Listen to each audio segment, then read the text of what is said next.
बाहर से बुलाया जाता था ना नाचने वालियों को, पर आज बुलाने की जरूरत है क्या? आज किसी को शादी पार्टी में नाचने के लिए किसी बाहर से बुलाने की जरूरत है?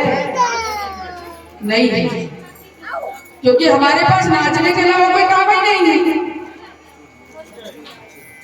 अश्लील कपड़ों में घर के लोग भी नहीं बोलते हैं, जिन कपड़ों में हम अपनी बहू बेटियों को देख नहीं सकते हैं, ऐसे कपड़ों में रोड पर नाचती हैं, वो भी संसार के सामने। यहाँ हमने भी यहाँ नृत्य देखा है। अरे आप भगवान के सामने नाचो, भगवान के सामने जिस दिन नाचने लग जाओगे उस दिन संसार के सामने नाचने की आवश्यकता नहीं पड़ेगी आपको। पर कहाँ समझ में आता है हमको कि भगवान के सामने नाचने से क्या होता है और संसार के सामने नाचने से क्या होता है।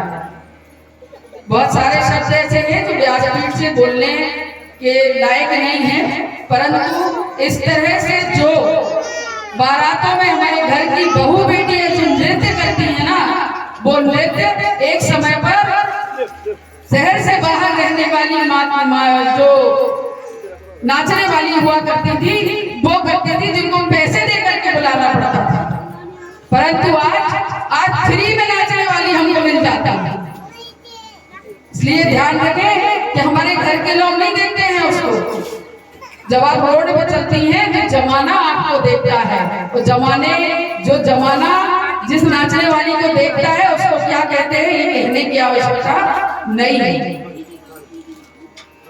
आप लोग इतना ध्यान रखो कि हम अपनी जो व्यक्ति जो महिला जो पुरुष अपनी मर्यादा में रहता है उसको सारा संसार नमस्कार करता है, और जो मर्यादा से बाहर होकर के काम करता है उसका संसार तो क्या, उसका कोई भी उसके पतन को रोक नहीं सकता। यही हमारे समाज की विडंबना है।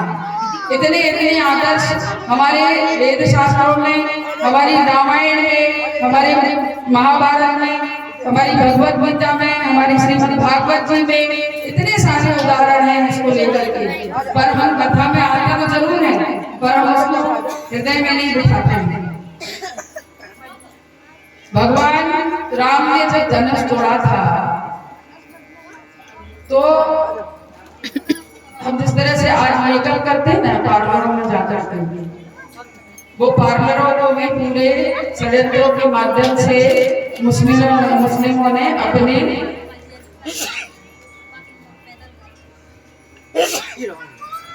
उन पूरे पार्लरों को हाईजैक कर लिया। हाईजैक मतलब अपने कब्जे में कर लिया। आप पार्लर जाते हो, आपको क्या पता, आप तो पार्लर में मेकअप करा रहे हो, आप सब वो चल रहा है, आपको क्या पता कहाँ पे हिडन कैमरे लगे हैं, क्योंकि उनके वो तो हर जगह आजकल कैमरे चालू हो गए ना, हर जगह कैमरे लगे रहते हैं, आपको पता नहीं होता है।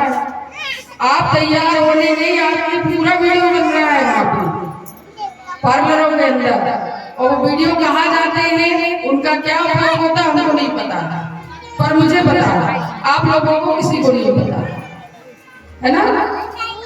तो उसमें एक जगह ये कहा गया है, जब भगवान धनुष तोड़ते हैं और जब सीता को वरण करने की बारी आती है तो सीता जी की सखियां जाकर के सीता जी से कहती हैं कि उठो सिया श्रृंगार करो, उठो सिया श्रृंगार करो, धनुष राम ने तोड़ा है। क्योंकि सखियां जाकर के श्रृंगार करती थी। आज से 30-40 साल पहले भी पार्लर ज्यादा हुआ नहीं करते थे, तो घर की जो बड़ी माताएं होती थी, भाभियां होती थी, चाचियां होती थी, सहेलियां होती थी, वो श्रृंगार किया करती थी, तब जाकर के और वो रूप निखर करके भी आता था।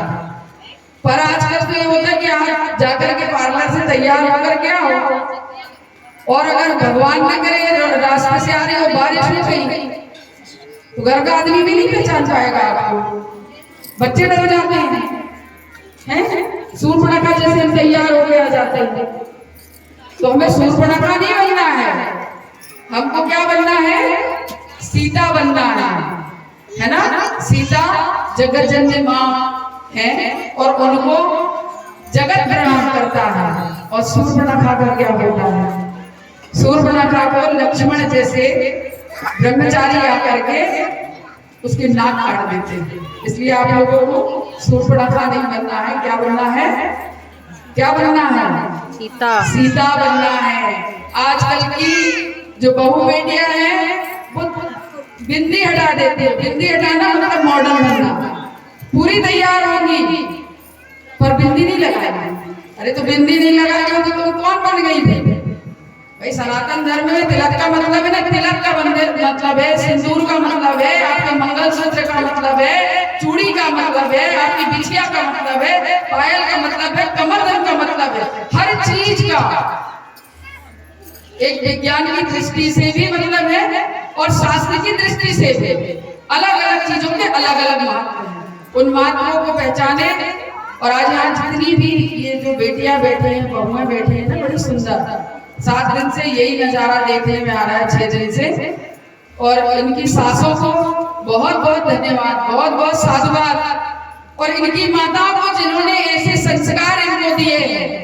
एक बेटी मेरी भी बैठी है, तो मैं भी अपने आप को धन्यवाद देती हूँ कि मेरे संस्कार भी ऐसे रहे हैं कि जहां बहुत कुछ कहा गया पर मेरी बेटी के यहाँ ब्याह होने के बाद में सारे जो सभी के मुंह पर ताला लग गया। ये बोलना नहीं था पर जरूरी है बोलना, इसलिए कि संस्कार क्या होते वो दिखना चाहिए। अभी व्यास जी ने गाना गाया था कौन सा, जो ताली न बजाए उसके हाथों में लग जाए ताला, है ना? तो आप लोग